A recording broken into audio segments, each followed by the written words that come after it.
बोलो सत्यनारायण भगवान की जय। बांके बिहारी लाल की जय। एकादशी व्रत की कथा। आज 17 तारीख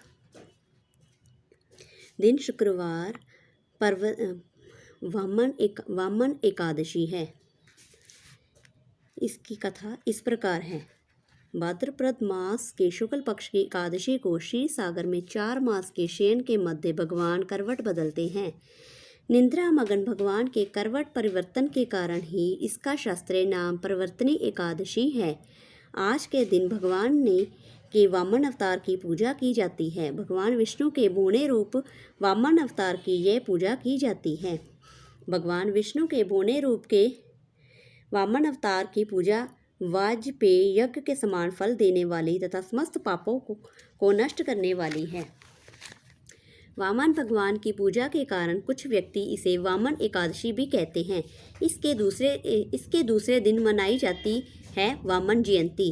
धर्मराज युधिष्ठिर ने कहा, हे महादेव, भाद्रपद मास के शुक्ल पक्ष की एकादशी का नाम, विधि विधान तथा महत्व विस्तार पूर्ण जानने की मेरी अभिलाषा है।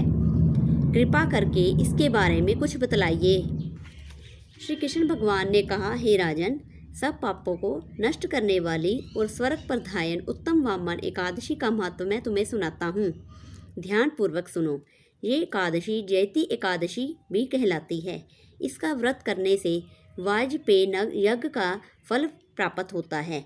पापियों के पाप नाश करने के लिए इससे बढ़कर अन्य कोई उपाय नहीं है। जो मनुष्य इस एकादशी के दिन मेरे वामन रूप की पूजा करता है, वे तीनों लोकों की पूजा कर लेता है। मोक्ष की इच्छा रखने वाले मनुष्य इस व्रत को अवश्य करें। जो कमल नयन भगवान का कमल से पूजन करते हैं, वे अवश्य भगवान के समीप जाते हैं। जो भाद्रपद शुक्ला एकादशी को व्रत और पूजन करने का पुण्य फल प्राप्त होता है, सभी को इस परिवर्तनी एकादशी का व्रत अवश्य करना चाहिए, क्योंकि इस दिन भगवान विष्णु क्षीर सागर में अपने 4 मास के शयन के मध्य करवट लेते हैं। भगवान के ये वचन सुनकर युधिष्ठिर बोले, हे भगवान, मुझे अति जिज्ञासा हो रही है कि संपूर्ण सृष्टि का संचालन करते हुए आप किस प्रकार सोते और करवट लेते हैं। किस प्रकार राजा बलि को अपने वचन में बांधा और वामन रूप रखकर क्या क्या ले लाए कि आपके करवट बदलने के उपलक्ष्य में हमको क्या करना चाहिए। ये बातें आप विस्तार पूर्ण मुझे कहिए। श्री कृष्ण ने कहा, हे राजन, अब आप सब पापों को नष्ट करने वाली इस कथा को ध्यान पूर्वक सुनिए। त्रेता युग में बलि नामक एक दैत्य मेरा परम भक्त, अत्यंत ध्यानी, सत्यवादी और ब्राह्मणों का सेवक था। यज्ञों के प्रभाव से उसने इंद्रादिक सब देवताओं को जीत लिया था। अब तो उसने देवलोक पर अपनी अधिपति जमा कर सभी देवताओं को स्वर्ग से भगा दिया था और संपूर्ण लोकों का स्वामी बन गया था। आकाश, पाताल और पृथ्वी तीनों ही लोक उसके अधीन हो गए थे। तब देव ऋषियों सहित इंद्रादिक सब देवता भगवान के पास जाकर उनकी पूजा और स्तुति करने लगे। उन्होंने राजा बलि के अत्याचारों से मुक्ति दिलाने की भगवान से प्रार्थना की। भगवान ने वामन रूप धारण कर अवतार लिया और तेजस्वी रूप से राजा बलि को पाताल लोक में भेज दिया। ये वार्ता सुनकर राजा युधिष्ठिर ने पूछा, हे जनार्दन, आपने वामन रूप धारण करके उस महाबली दैत्य को किस प्रकार जीता। श्री कृष्ण भगवान बोले, मैंने वामन रूप धारण कर बलि से 3 पग भूमि की याचना करते हुए कहा कि मुझे 3 पग भूमि दे दो, इससे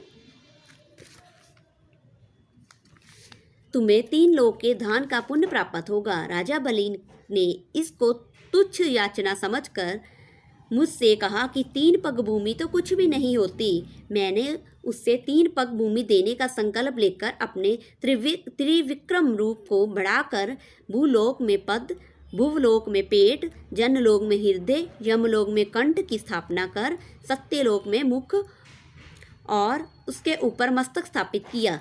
सूर्य, चंद्रमा आदि ग्रहों, योग, नक्षत्र इत्यादि देवताओं और शेष आदि सब नागगणों ने विविध प्रकार से वेद सूक्तों से प्रार्थना की। 2 पग नापने के बाद मैंने राजा बलि का हाथ पकड़कर कहा, राजन, एक पद से पृथ्वी, दूसरे से स्वर्गलोक पूर्ण हो गए। अब तीसरा पैर मैं कहाँ रखूं?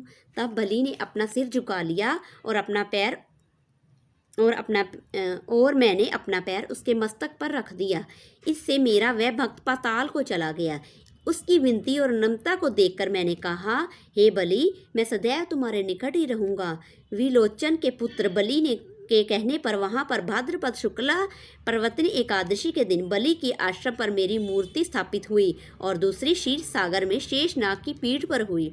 कथा के पश्चात भगवान श्री कृष्ण ने कहा, हे युधिष्ठिर, इस एकादशी को भगवान शयन करते हुए करवट लेते हैं, इसीलिए त्रिलोक के नाथ विष्णु भगवान का आज विशेष पूजन किया जाता है।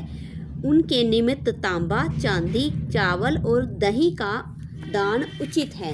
रात्रि को जागरण अवश्य करना चाहिए। जो इस प्रकार व्रत करते हैं उनका चंद्रमा के समान निर्मल यश संसार में फैलता है। जो पापों को नष्ट करने वाली इस कथा को पढ़ते अथवा सुनते हैं उनको भी 1000 अश्वमेध यज्ञ का फल मिलता है। बोलो कृष्ण भगवान की जय, राधा रानी की जय, बोलो मेरे सत्यनारायण भगवान की जय। राधे कृष्णा राधे कृष्णा राधे कृष्णा राधे। कथा संपूर्ण भक्तों।